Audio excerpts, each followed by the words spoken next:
Buenas tardes a todas las familias de los colegios de fomento de toda España. Me alegra daros la bienvenida a esta sesión. En primer lugar, espero que estéis todos bien y que el virus no os haya afectado ni a vosotros ni a vuestras familias.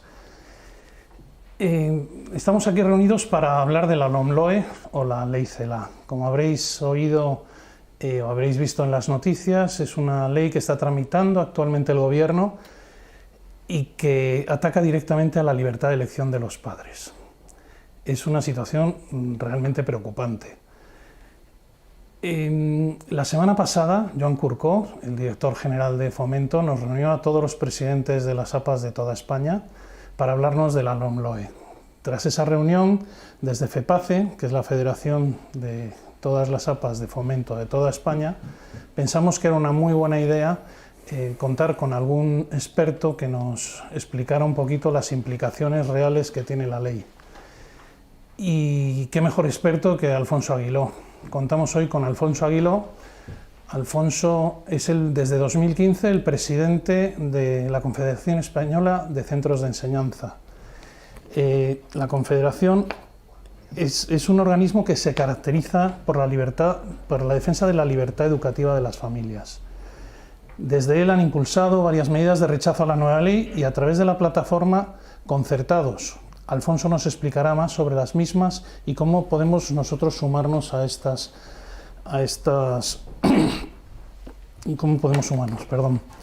Muchos ya conocéis a Alfonso. Alfonso es ingeniero de caminos, canales y puertos y padre del IES Business School. Ha sido 11 años director de Tajamar y actualmente es el presidente de la red educativa Arenales, que integra 26 escuelas en España, Portugal, Alemania, Estados Unidos y otros países. Como os he dicho, desde 2015 es presidente nacional de la Confederación Española de Centros de Enseñanza, que agrupa 1/3 de la enseñanza privada y concertada del país. También asesora a instituciones educativas por todo el mundo. Podría seguir con su currículum, pero creo que es mejor darle paso para que nos hable de las principales implicaciones de la nueva ley educativa. Muchas gracias, Alfonso.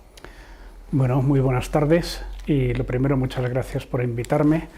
Me alegra que desde FEPACE tengáis esta preocupación de crear este foro para hablar de la ley, porque una ley de educación siempre es algo muy importante para el futuro de una sociedad.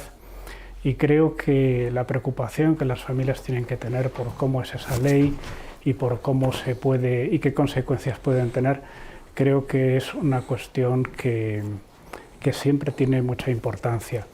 Yo he preparado una presentación que ahora os voy a poner, que hago un poco de historia, porque esto del derecho a la educación es algo que es poco conocido, porque realmente la escuela tal como la conocemos podemos decir que nació en el siglo XVI, evolucionó un poco, tuvo un papel muy importante en las congregaciones religiosas, había escuelas parroquiales, había escuelas de las congregaciones masculinas y femeninas, y ya en el siglo XIX, y ya paso a poner la presentación, en el siglo XIX, lógicamente, estas escuelas habían llegado a una parte pequeña de la población, y cuando nació el Estado moderno y cobró más fuerza, pues efectivamente en el siglo XIX, pues se planteó que ante la tragedia del analfabetismo, que era muy grande, aquí si se está viendo la presentación, este es un mapa de analfabetismo provincial que se hizo en el año 1877,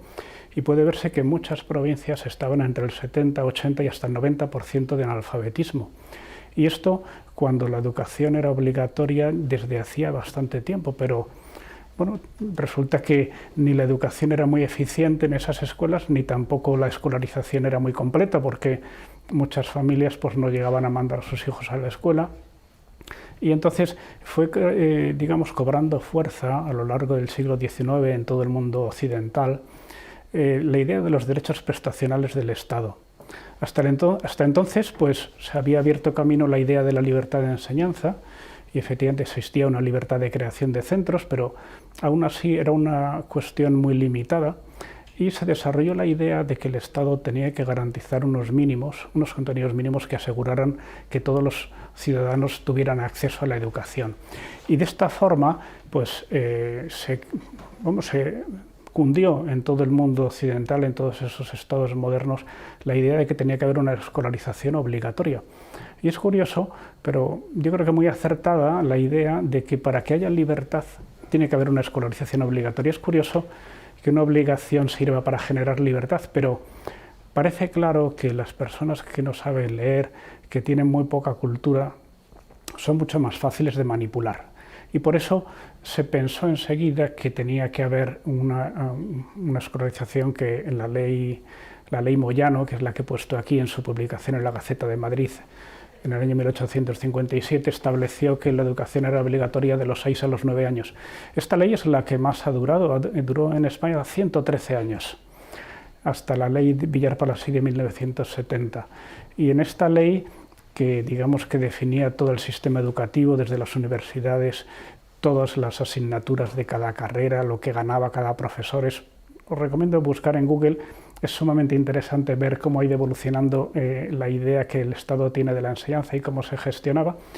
Y la escolarización obligatoria fue aumentando, ahí lo pongo, hasta los 12 años, 14 y no hace mucho, en el año 90, hasta los 16 años. Y os he puesto también ahí abajo, para tener una idea de que el 40% de los alumnos, de los niños y niñas, no estaban escolarizados hace 100 años. Esto, pues bueno, da una idea de hasta qué punto ese esfuerzo pues, tuvo una gran importancia para que fuera cambiando el país, y doy un salto hasta la Segunda Guerra Mundial, porque por entonces, aquí os he puesto la imagen de la Declaración de Derechos Humanos, que fue un paso muy importante. Fue entonces cuando se consolidaron lo que se empezó a llamar los derechos de segunda generación, los derechos sociales del ciudadano, que básicamente eran al trabajo, a la vivienda, a la educación y la sanidad. O sea, hasta ese momento se habían consolidado bastante los derechos de primera generación, que eran sobre todo derechos civiles y políticos, entre ellos pues, el sufragio universal, que esta semana pasada se celebraron 100 años de que empezaron las mujeres a tener acceso al voto en Estados Unidos, y luego pues, fue en muchos otros países, en España en el año 31. Y esos derechos dieron paso, después de la Segunda Guerra Mundial, a estos derechos económicos, sociales y culturales que tenían mucho más que ver con la equidad y la igualdad.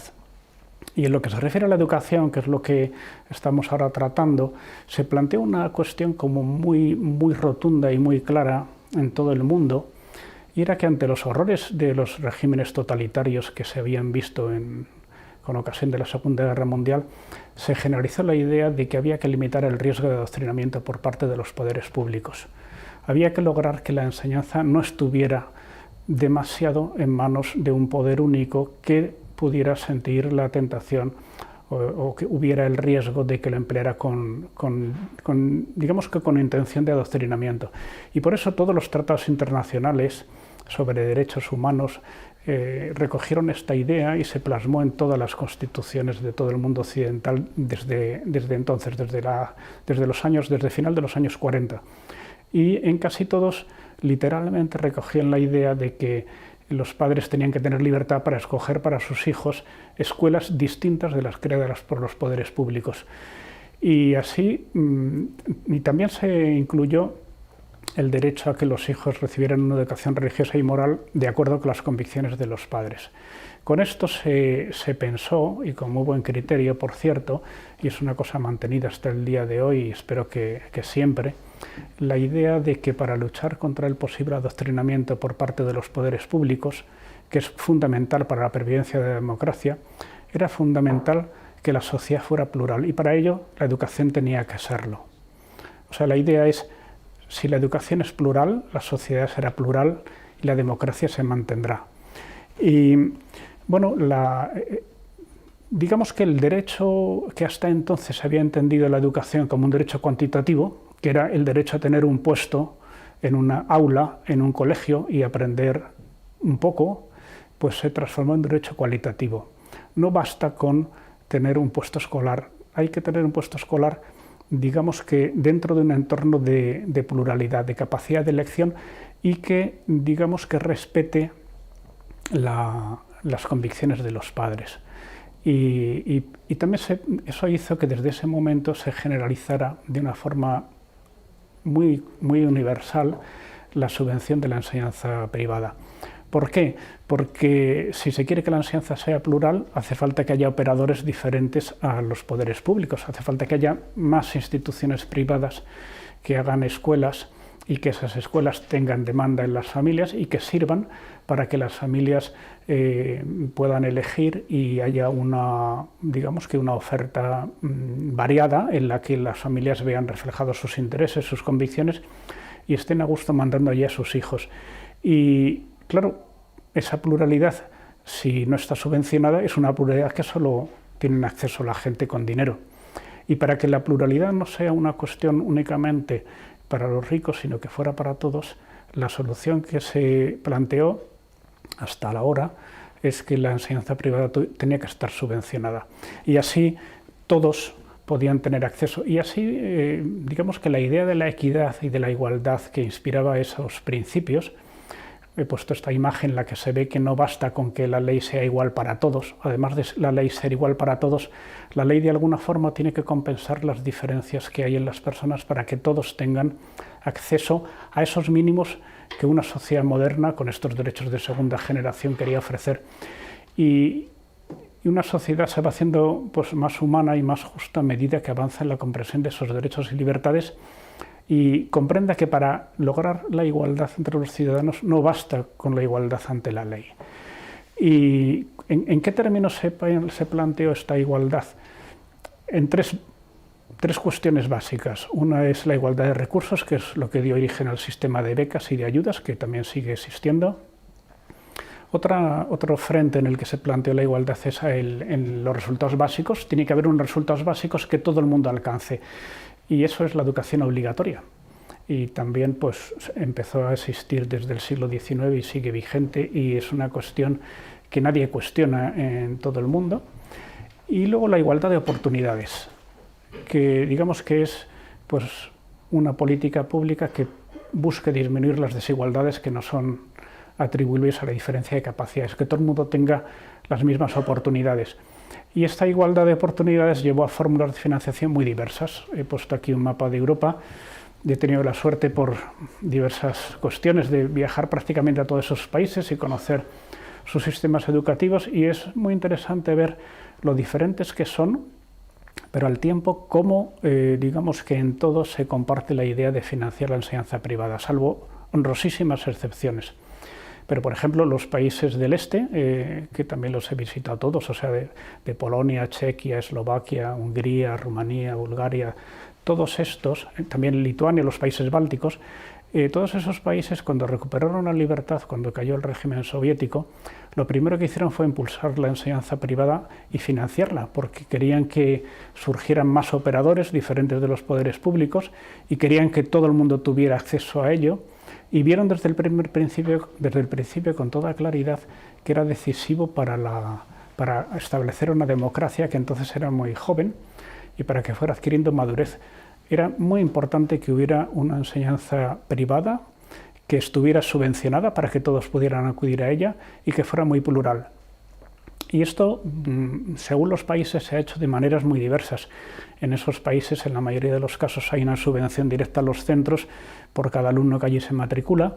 En otros hay un sistema de conciertos muy parecido al español. O sea, por ejemplo, la ley española del año 85 está inspirada en la ley francesa del año 59. Alemania tiene también un sistema muy parecido al de conciertos. Y digamos que Irlanda, el Reino Unido, etcétera. Todos estos países, por supuesto también en Suiza, en Austria, todos ellos tienen un sistema de ayuda a la enseñanza privada. Esto me parece interesante recalcarlo porque mucha gente piensa que los conciertos en España es un privilegio extraño que proviene de tiempos antiguos o que es una cuestión que no existe en Europa, pero existe en Europa y en muchas partes del mundo. También, por supuesto, en Estados Unidos, en muchos países de Latinoamérica, en países asiáticos. Y digamos que esa ayuda que se da a la enseñanza privada en unos casos es, como en España, el concierto va a la familia, es una ayuda a la familia a través del pago delegado al profesor. En otros casos hay un módulo fijo por alumno, en otros casos depende ese módulo de la renta familiar. hay países que hacen una financiación directa de edificios, hay países que ofrecen los edificios, los construyen las entidades públicas, los municipios normalmente, y los ponen a disposición de entidades privadas para que desarrollen esa enseñanza, pero en todo caso se ven siempre como un servicio que entidades privadas aportan para la gestión del espacio público. Y tengo que decir que la crispación que hay en España entre lo público y lo privado y lo concertado no lo hay en ningún sitio de Europa. O sea que esto, yo que estoy muy orgulloso de mi país, una de las cosas que no puedo estar orgulloso es de la crispación y el antagonismo que se ha generado con este tema. Y yo espero que este conocimiento, que lo que estamos hablando ahora, sirva para un conocimiento más pacífico de todos estos asuntos. Y quiero decir que yo considero muy importante el papel de los poderes públicos. Hay veces que la gente dice que lo que hace falta es libertad y ya está. Con libertad, con solo libertad, el país sería analfabeto, como era en el siglo XIX. Hace falta políticas públicas para conseguir que la educación no sea un bien, un servicio más sometido a las leyes del mercado, sino que los poderes públicos hagan lo posible para que haya una escolarización universal y no solamente que estén escolarizados, sino que estén escolarizados en un régimen de calidad, de pluralidad y de respeto a las convicciones de cada uno.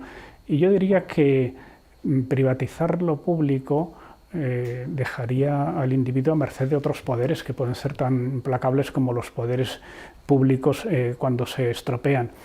Y bueno, esta idea de conjugar la pluralidad de oferta que estamos hablando, que es que haya diferentes opciones que elegir a la hora de buscar colegio para cualquier familia, para sus hijos, con que tenga calidad, porque si hay mucho para elegir, pero todo es de mala calidad, pues de poco sirve la pluralidad. Y luego que el acceso sea en igualdad de oportunidades, porque si hay mucha calidad y mucha pluralidad, pero no tiene dinero para matricularte, pues tampoco sirve de mucho. O sea que para que realmente haya una igualdad de oportunidades, hace falta que haya una oferta plural, que esa oferta tenga calidad y luego que haya acceso en igualdad de oportunidades porque esté financiado. Y esta concurrencia ha sido asimilada y asumida por la mayoría de los países occidentales. Y esto creo que es importante resaltarlo para que el sistema de conciertos actual de España, que es un sistema que nació en el 85 con bastante polémica, pero que tiene ya 35 años y que se ha demostrado que funciona bastante bien. No quiere decir que no tenga mucho que mejorar, porque hay muchas cuestiones, como por ejemplo la insuficiente financiación de los centros concertados, que se podría arreglar, pero que en cuanto al esquema tiene muchas cosas muy positivas y ya digo que yo creo que en muchos aspectos mucho mejor que las que hay en Francia, que es la ley que inspiró. Y vuelvo a decir que la idea de que la educación y la información sean plurales es fundamental para la madurez de una sociedad, para la madurez de la democracia, porque si la educación y la información no son plurales, se troquelan los modos de pensar. Por eso he puesto esta imagen que da esa idea, ¿no? Si no hay pluralidad, la información acaba siendo propaganda y la educación acaba siendo adoctrinamiento. Para que la educación no sea adoctrinamiento, porque en las escuelas se transmiten valores, pero para que no sea adoctrinamiento, lo que hace falta es que haya pluralidad, que uno pueda escoger qué valores inspiran a la escuela que elige para sus hijos.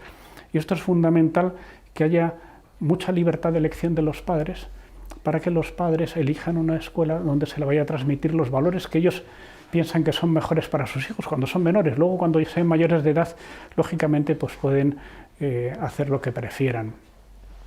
Y la enseñanza privada subvencionada, que es la concertada en España, no existe porque la pública no pueda atender esa demanda, como a veces se dice, ¿no? A mí me llama la atención cuando hay gente que dice que la concertada existe porque la pública no puede con todo. Yo digo, realmente yo creo que no sería muy difícil para cualquier gobierno construir más edificios, contratar más profesores y dar enseñanza a todos. Lo que pasa, el problema no es que no pueda, el problema es que eso iría contra la pluralidad. Es como si uno dijera, el Estado, ¿por qué tiene que haber tantos partidos políticos? ¿No puede el Estado hacer uno para todos? Y dice, hombre, sí podría, pero eso es lo que caracteriza las dictaduras y los regímenes totalitarios. Lo normal en la democracia es que haya muchos partidos, no porque el Estado no pueda asumir esa tarea, porque podría, pero precisamente no se quiere que la asuma. O lo mismo podría decirse de los sindicatos. los sindicatos también son diversos para que la gente pueda elegir a qué sindicato se quiere afiliar o por cuál se siente más simpatía para ser mejor representado, pero no es porque el gobierno no pudiera asumir toda la representación sindical, porque así ha sido en este país, por ejemplo, durante muchos años, ¿no? Y no es algo a lo que creo que queramos volver. Y también está muy estudiado y muy demostrado que hay un efecto muy positivo en la concurrencia de modelos y proyectos de diversos titulares, y que eso mejora también la enseñanza pública. También pongo ahí arriba que tampoco la enseñanza concertada existe porque sea más barata y eso ahorra dinero al erario público y gracias a eso puede dar un mejor servicio. Es verdad, yo pienso que la enseñanza concertada, como sucede en muchos países de Europa, tendría que recibir la misma financiación que la enseñanza pública y que eso sería lo justo y lo equitativo, pero que la razón, repito, en la que está anclada la enseñanza concertada en nuestro país, en el artículo 27 de la Constitución, es que si hay libertad de enseñanza y la enseñanza básica es obligatoria, para que haya libertad de enseñanza tiene que haber pluralidad de oferta, y para que la pluralidad de oferta sea asequible a todos tiene que estar financiada, porque si no, solo habría esa pluralidad y esa libertad para quienes tienen más dinero. Y decía que el hecho de que la enseñanza privada, concertada, sea más eficiente y consiga salir adelante con un menor coste, pues también, aparte de que permita financiar mejor la enseñanza pública, que ya digo que no creo que sea una buena idea, aunque sucede, es que también tiene un efecto positivo esa concurrencia de modelos y que hace mejorar la concertada. Esto ha sido estudiado muy a fondo, sobre todo en estudios en Estados Unidos, que allí son gente muy sistemática, y ha estudiado bastante cómo la existencia de una concurrencia de modelos hace a todos mejorar.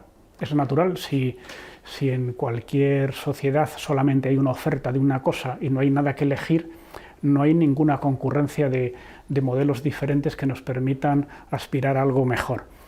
Y bueno, dice, la iniciativa privada, por contar una anécdota, la semana pasada tuvimos Consejo Escolar del Estado y entonces pues al comienzo pues cada una de las organizaciones suele dirigir unas palabras muy breves, y entonces los que empezaron a hablar, que eran diversos sindicatos, pues casi todos y algunas federaciones de padres hicieron alguna mención contraria a la concertada y decían que no estaba nada bien que el dinero público se dedicara a la enseñanza privada, que lo natural es que el dinero público fuera a la escuela pública. Entonces, claro, cuando me tocó a mí el turno de palabra, yo me vi en la obligación de decirles que los que me habían precedido en el uso de la palabra eran todos ellos representantes de instituciones privadas financiadas con dinero público, porque todos los sindicatos en este país, igual que los partidos políticos o las federaciones de padres, están financiadas con dinero público, algunas con muy poco, pero las que habían hablado con mucho, y son entidades privadas. Entonces, la iniciativa privada está muy bien que gestione el espacio público. De hecho, el espacio político y sindical en España lo gestionan solamente entidades privadas.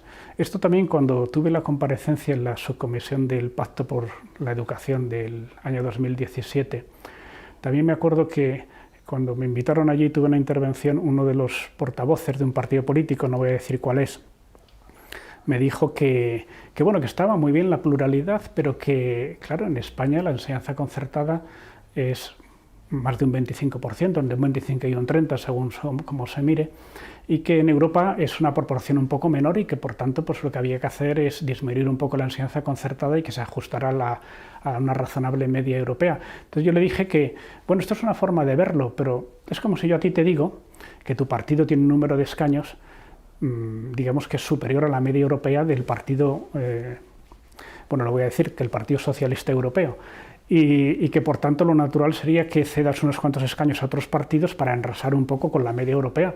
Pero dije, pero es que el número de escaños de tu partido no lo decide el gobierno, ni la media europea, ni siquiera las leyes, lo deciden los ciudadanos con su voto. Y una buena ley de partidos políticos lo que hace es que la representación en número de escaños, o número de concejales, o número de senadores, dependa de la voluntad de los ciudadanos que eligen ese partido. Eso es lo que se entiende por democracia. Y en el mundo sindical, el número de representantes sindicales y de delegados sindicales que tiene un sindicato no depende de lo que diga el gobierno, depende de lo que los trabajadores con su voto decidan. Y yo creo que lo natural con las escuelas es que la dimensión de un sector de la enseñanza concertada, de un tipo de colegios o de otro, o de cada escuela, dependa de la demanda que tenga de las familias. Si las familias piden esa escuela, lo natural es que tenga concierto, y si no la piden, lo natural es que se cierre, sea público o sea privada. Pero yo creo que hay que partir de que las familias son mayores de edad, que saben lo que quieren para sus hijos y que si escogen una escuela, pues saben por qué lo hacen. Bueno, hay otra crítica muy habitual contra la enseñanza concertada, que yo la he escuchado muchas veces y además he tenido ocasión de hablarlo varias veces con la ministra y con el secretario de Estado, que dicen que es que, claro, la enseñanza concertada ha crecido desmesuradamente en España y concretamente en Madrid. Entonces yo le saqué estos pantallazos que os pongo ahí, se los mandé por WhatsApp, además, después de la reunión, y les dije, mira, si vais allí, que en fin, no quiero aburriros, pero la enseñanza, en el año 2006-2007, la enseñanza pública en Madrid era el 53%, 10 años después era el 53% y 20 años después es el 54%. O sea que realmente la enseñanza pública en Madrid ha crecido, pero sin embargo el mantra del que viven todo el mundo que carga contra la enseñanza concertada es que la enseñanza concertada se ha vuelto prioritaria respecto a la pública y que la enseñanza pública es subsidiaria de la concertada en lugares como Madrid. Y yo digo, en lugares como Madrid no sucede eso, y fuera de Madrid muchísimo menos. Y me parece que yo os pongo estos datos porque es muy habitual que en el mundo político se manejen afirmaciones que no tienen ningún fundamento, y estos son datos que son públicos y que cualquiera de vosotros puede encontrar en Internet y verá que es como digo. Otra cosa que se dice mucho es que la enseñanza concertada no atiende al público más desfavorecido, que tiene menos inmigrantes, que tiene menos gente de menos renta. Entonces yo, como esto lo he oído unas 1000 veces, en la CECE, en la revista Actualidad Docente, pusimos en marcha un observatorio que aquí os he puesto y que tiene un montón de casos de todas las comunidades autónomas, de todos los colores políticos, porque insisto que yo aquí no estoy hablando, representando, o sea, yo como CECE no tengo ninguna afiliación política, bueno, ni como CECE ni como nada, y yo procuro hablar siempre de la educación con la máxima objetividad y no pensando que unos son buenos y otros malos, sino yo tengo relación con todos los partidos políticos, desde Podemos a Vox, por supuesto con todos los partidos nacionalistas. Tenemos una relación excelente y tenemos la buena costumbre de decirnos lo que nos parece que hacen bien y lo que hacen mal, como yo creo que todos debemos desear. Y repito también que yo lo que estoy diciendo aquí, lógicamente, son opiniones mías, no son opiniones corporativas de nadie. Y decía que en este observatorio vimos cosas muy interesantes, de todo tipo, pero quería detenerme en dos, que son las ayudas para el comedor y para el transporte. Hay muchas comunidades autónomas que no dan ayudas a los centros concertados, a las familias de centros concertados para comedor y transporte. Entonces, lógicamente, si una familia solamente tiene ayuda para comedor y transporte, si va a un centro público, pues las familias de menos recursos van a los centros públicos. Pero la culpa no es de los centros concertados, porque esto lo hacen precisamente para llenar los centros públicos y le quitan alumnos a familias que querrían ir a centros concertados pero no pueden ir porque no reciben esas ayudas. Y yo esto lo he visto y lo podría contar historias con nombres y apellidos de familias que viven en una población y que pasa un autobús, se suben los que van al centro público y no pueden ir los que van al centro concertado aunque vayan al mismo sitio. Y lo mismo con el comedor. Y luego hay otro asunto, y es que en el medio rural, cuando un municipio se hace más pequeño y sobran puestos escolares, pues lo que sucede es que el que se va es el centro concertado y no el público, y me parece natural. Pero claro, lógicamente, si en los municipios más pequeños solo está la pública y luego en los centros concertados no tienen esas ayudas, pues es natural que haya más gente de menos recursos y que haya más inmigrantes, que normalmente suelen tener menos recursos, en esos centros. Pero es una injusticia que está, digamos que, provocada por unas decisiones injustas de determinadas administraciones públicas y que la concertada sufre, porque la concertada bien querría tener a esos alumnos y bien querría atenderlos porque son alumnos que quieren ir a ese centro y que tienen espacio para ellos. He puesto aquí los 5 puntos que son más, que están ahora mismo más en debate en educación, ¿no? Que son todo lo que hemos hablado hasta ahora de la subsidiariedad y el papel de de la iniciativa social en el espacio público, la laicidad, la equidad. Bueno, vamos a repasar un poco brevemente cómo afecta cada uno de ellos a lo que la ley que está ahora en trámite en el Congreso de los Diputados le afecta. El quizá más mencionado es el artículo 109, que es el que desaparece la referencia a la demanda social. Y el problema no es que desaparezca la referencia a la demanda social, porque es un concepto que se podría explicar de muchas maneras. El problema es que hace digamos que remacha, y con las enmiendas que se han puesto después más, remacha mucho que la programación que hacen las administraciones educativas autonómicas está siempre por encima de las demandas de las familias. Yo me acuerdo que hablando de esto con la ministra muchas veces, dice, bueno, pero es que la concertada quiere una concertada a la carta y que si una persona... Yo le digo, mira, no, la concertada no quiere una demanda a la carta. La concertada no quiere que una familia que esté en mitad de un monte le pongan un centro concertado para él. La concertada lo único que quiere es que si hay un aula con alumnos, no te puedan quitar esa unidad si tú tienes más alumnos que la media de tu entorno. O sea que si hay que quitar un aula porque el dinero público no llega para atender todo y hay poca escolarización, lo lógico es cerrar el aula que tenga menos alumnos, no la que tiene más. Entonces, con este artículo, perfectamente una administración pública puede cerrar un aula que esté llena para llenar un aula que esté vacía. Y entonces, cuando decimos que se pierde libertad de elección de los padres, es que una administración educativa puede decir, el año que viene tú tienes una línea menos, aunque esté llena, porque quiero que se llene un colegio que acabo de construir, porque mi política es que quiero favorecer la creación de nuevos puestos públicos. Me dice, hombre, no será tanto, pues aquí lo tenéis en el punto 5 de esta enmienda que ha presentado Podemos y el Partido Socialista, pues dice, las administraciones educativas promoverán un incremento progresivo de puestos escolares en la red de centros de titularidad pública. No dice, como la enseñanza pública va a ser cada vez mejor y las familias van a querer más, vamos a hacer centros para que siempre tengan. Yo, por supuesto, soy partidario de que si alguien quiere hacer centro público, lo tenga. También soy partidario de que si quiere un centro concertado y son suficientes para que llenen un aula, también tienen que tenerlo. Y así ha sido desde el año 85 hasta hoy. Ha habido un consenso constitucional, una jurisprudencia del Tribunal Constitucional desde el año 81 hasta el año 2018, que fue la última sentencia, absolutamente rotunda a favor de la libertad de elección de los padres y de que la programación tiene que estar siempre pensando en atender la demanda, porque el servicio público no está para imponer a los ciudadanos las propias ideas, está para atender los deseos de los ciudadanos, y en educación los deseos es respetar el modelo que quieren. Otro punto, la adicional cuarta, da 10 años de vida a la educación especial. Yo conozco bien la educación especial porque soy titular de un centro, porque soy tutor de un hermano que es discapacitado y soy su tutor desde hace muchísimos años, y sé que la educación especial es una cuestión que es muy importante para las familias que les afecta.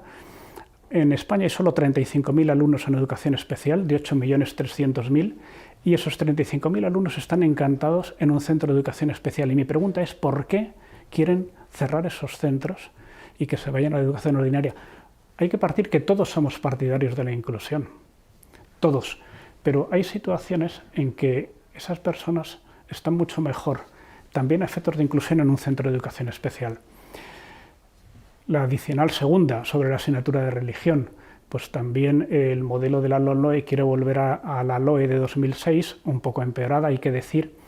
Y yo aquí también quería señalar que la Conferencia Episcopal ha propuesto una solución que está aquí recogida en una enmienda del PNV, que me parece que sería una solución bastante buena, no hay tiempo quizá ahora de detenerse mucho, pero que deja claro que no es que la religión sea un privilegio que se firmó en los acuerdos Iglesia-Estado del año 79, sino que la religión es algo que está presente en toda Europa.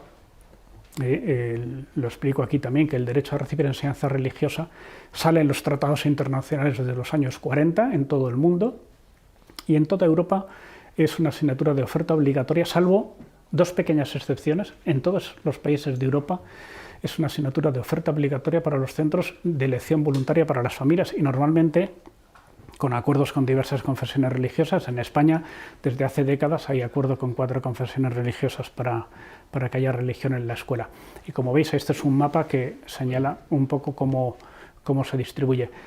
Luego está la adicional 25 sobre educación diferenciada, y esta es una Cuestión también pues muy importante, porque está este artículo de esta adicional 25 de la LOMLOE empeora bastante respecto a la ley anterior, y esta enmienda que ha puesto Unidas Podemos y el PSOE lo dificulta todavía mucho más.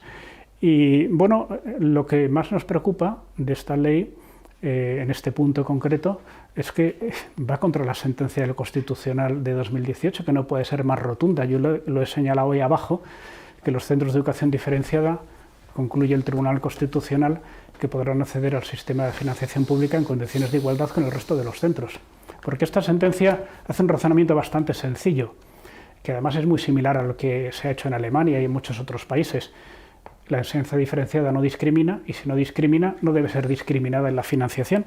Entonces nos sorprende que esta ley, y además lo peor es que lo saben, en este aspecto sea claramente anticonstitucional, y esperamos que tengan la bondad de corregir este pequeño asunto. También, digamos, porque si alguien piensa que solo estoy pensando en los centros concertados, también con los centros privados les dedica esta otra enmienda, que también pues, supone una discriminación hacia esos centros. Podríamos hablar del consejo escolar, que también pues, aquí hay digamos que una pérdida de autonomía del centro, porque se le da unas atribuciones, a mi modo de ver, son exageradas. Y luego, en cuestiones de zonificación, establece también unos sistemas en los que los centros van a perder capacidad de recibir a las familias que quieren venir, porque los centros concertados todos sabemos que no pueden elegir a sus alumnos, porque los centros concertados están en el sistema público de escolarización, y las familias que van ahí son las que lo eligen con unos baremos que son exactamente los mismos que la enseñanza pública. Y estos artículos, el 86 y 87, con la modificación que tiene el proyecto de ley, lo que hacen es crear unas entidades sumamente opacas, porque ya los conocemos de cuando han existido, que van a dificultar que las familias puedan elegir el centro que quieren, y que van a introducir unos criterios políticos e ideológicos, porque yo creo que todos estamos en contra de la segregación del alumnado por razones socioeconómicas, pero lo que no nos gusta es que esto se pueda llevar de una forma muy arbitraria, como esta ley lo deja abierto. ¿Qué podemos hacer? Pues yo diría, por ir resumiendo, que existe el riesgo de que todo esto cambie el marco normativo de la escuela concertada. Vamos, de hecho, lo cambia rotundamente respecto a estos 35 años anteriores, que se vislumbran también nuevos riesgos para la enseñanza privada, porque a lo mejor los que escucháis esto de colegios privados pensáis que esto nos afecta, pero sí afecta, y con el tiempo pues, puede afectar más. También pienso que esta hostilidad que manifiesta esta ley contra todo el sector, que tiene absolutamente enfadado a todos, nos tiene que hacer aún mejores, a estar el sector más unidos, a darnos a conocer mejor, y a que pues, la calidad de nuestros centros haga que sean cada vez más demandados, y que las autoridades educativas en cada consejería no se les ocurra ir contra el deseo de las familias. Entre otras cosas porque la gente que va contra los deseos de los ciudadanos suele acabar perdiendo las elecciones. Y hay que decir también que como esta ley es bastante compleja y la mayoría no conoce en profundidad las enmiendas y lo que suponen, y la jurisprudencia que hay y las posibilidades de recurso, pues es muy probable que se difundan noticias que busquen generar confusión y que busquen precisamente alejar a las familias, a nuevas familias de nuestros centros. Y esto creo que también es importante, no dejarse, digamos, que seducir por noticias confusas que buscan intoxicar precisamente nuestro propio entorno. Yo recomendaría, y es lo que estamos recomendando desde la plataforma Más Plurales, que se ha creado digamos que con una unidad completa y absoluta del sector, yo os pediría que profundicéis en el conocimiento de lo que supone este proyecto de ley, que procuremos todos estar presentes de un modo proactivo en las redes sociales, que tengamos claro que esto no es una agresión contra los centros, sino es una agresión contra las familias, porque los conciertos financian a las familias, que son los que deben sentir lesionados sus derechos, que tenemos que encontrar argumentos serenos, claros, que no nos interesa la crispación, que no queremos radicalizar los debates en absoluto, que tenemos que hablar con firmeza, pero también con simpatía, con buen tono. Esta es la campaña que os decía, de más libres, más plurales, más iguales. Se ha puesto un manifiesto en una página web que es masplurales.es, que llevaba más de 200.000 firmas en estos pocos días, desde el jueves, y que os animo a firmar. Os podéis leer, lógicamente, hay que leerse el manifiesto y firmar, poner el DNI, la dirección de correo electrónico, y nuestra idea es que, ya que ahora no podemos hacer manifestaciones presenciales como se hicieron en el año 85, como se hizo en el año 2006, que fueron manifestaciones muy importantes que lograron que esas leyes fueran más moderadas, que ahora, como no podemos reunirnos 1 millón de personas en una manifestación en Madrid, pues tenemos que recurrir a las redes sociales y tenemos que hacer que nuestra voz se oiga a través de este manifiesto, abrir una cuenta en Twitter, otras redes sociales, compartir lo positivo que vayamos viendo, responder también con temple en lo negativo, que los grupos de WhatsApp de las familias sirvan para que todos estén informados, que no se trata de alarmar a nadie, porque creo que es importante que no se digan cosas que no son ciertas, que provoquen alarma. O sea, tenemos que decir cosas que sean perfectamente contrastadas, seguir a gente que esté bien informada y saber que estamos en un momento muy especial. Yo llevo ya muchos años en la educación y desde el año 87 que empecé, pues hemos sufrido mucha hostilidad contra la enseñanza privada y en particular la enseñanza concertada. Al final siempre hemos acabado encontrando soluciones, pero ahora estamos en una situación más grave que requiere, fijaros, ayer estaba en 187 cuando hice esta presentación, ahora está, me parece que está por 210.000, o sea que está más o menos más de 30.000 firmas cada día. Y claro, hay gente que me pregunta, pero ¿tú crees que realmente vamos a lograr que modifiquen esta ley? Dice, hombre, yo no sé si lo vamos a lograr porque no soy profeta, pero yo creo que nuestra voz se tiene que escuchar, que nuestra disconformidad tiene que quedar muy clara y que nuestra voz se tiene que llegar muy alto y muy claro a todos los políticos y a los que están ahora en el Congreso de los Diputados y luego en el Senado decidiendo sobre esta ley. Y que pedimos lo que está pidiendo toda la comunidad educativa, porque fíjate, en otras épocas quizá el sector podía estar más desunido, ahora hay una unidad y una sintonía total entre todas las patronales, los sindicatos, las federaciones de padres, otras muchas entidades que se han adherido, todas las entidades que defienden la religión en la escuela pública, todas las entidades que defienden la educación especial. Y lo que pedimos no es ningún privilegio, pedimos que se mantenga algo que ha funcionado razonablemente desde el año 85 y algo que responde a toda una doctrina constitucional que nos parece muy importante que se respete. Y yo diría también que hay que protestar porque si nos hacen lo que están queriendo hacernos y no protestamos, desde luego no sé qué va a ser lo siguiente. Y que aunque a lo mejor a algunos de vosotros les afecta poco, yo creo que lo importante en una sociedad es defender los derechos de los demás para que luego los derechos de todos sean siempre respetados. Y que yo creo que también una gran parte de la educación es muy importante, es que todos aprendamos a participar muy activamente en aquello que resulta importante para la construcción de nuestra sociedad. Y nada más, muchas gracias.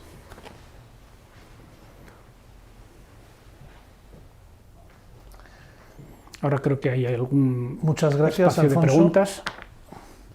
Muchas gracias, Alfonso. Sí, efectivamente, te voy a hacer unas preguntas de inquietudes que nos han ido transmitiendo las familias.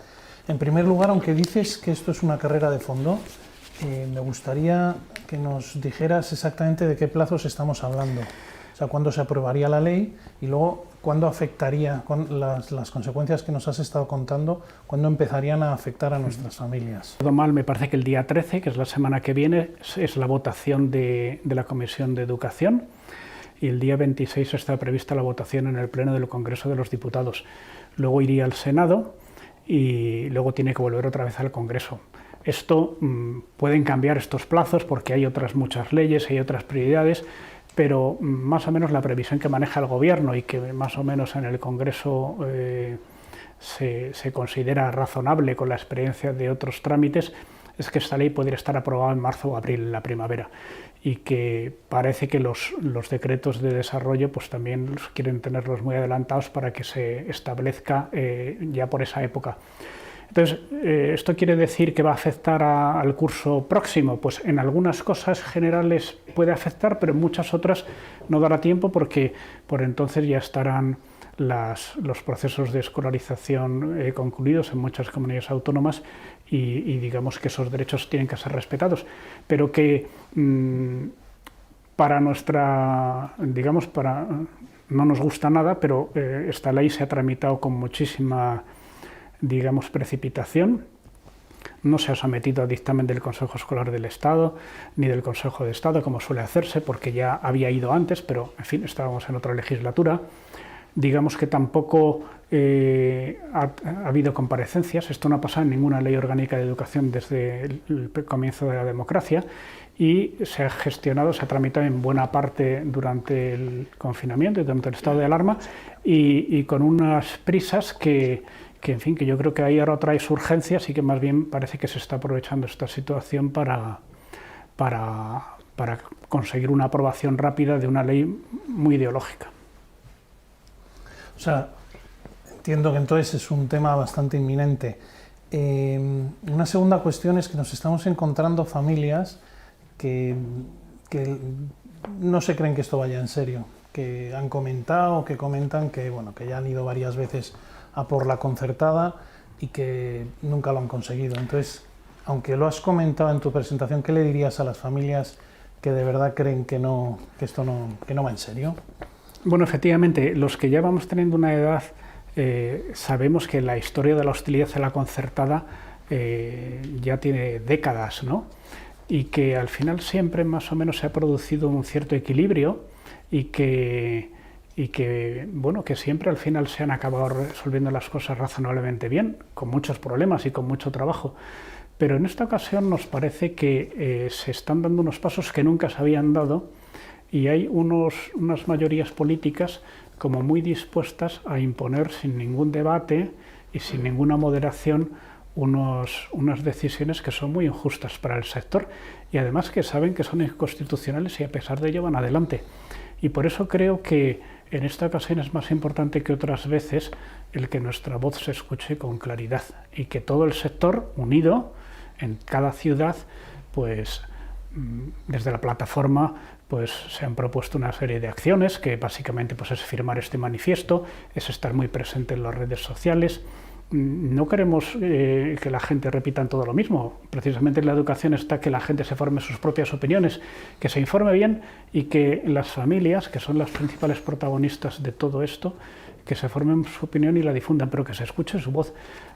Hay más o menos 2 millones de alumnos en la enseñanza concertada y hay más de 2 millones más que van en la escuela pública a clase de religión. Yo creo que son 4 millones de familias que tienen mucho que decir y que no deben dejarse, digamos, que recortar sus derechos de ninguna manera.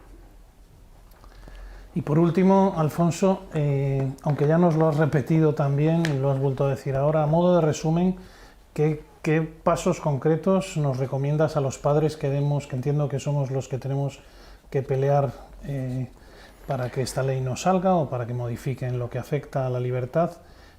¿Qué pasos concretos nos recomiendas que empecemos a dar desde ya? Bueno, yo lo primero diría es informarse sobre esta ley. Yo creo que el que esté escuchando esto ahora y haya llegado hasta el final ya tiene un mérito que hay que reconocer, ¿no? Que ha dedicado un tiempo a informarse sobre esto, lo cual le honra, y que con la información que tenga aquí y otra que contraste por otras fuentes, porque contrastar fuentes diferentes es una cosa siempre muy recomendable para formarse opiniones bien fundadas.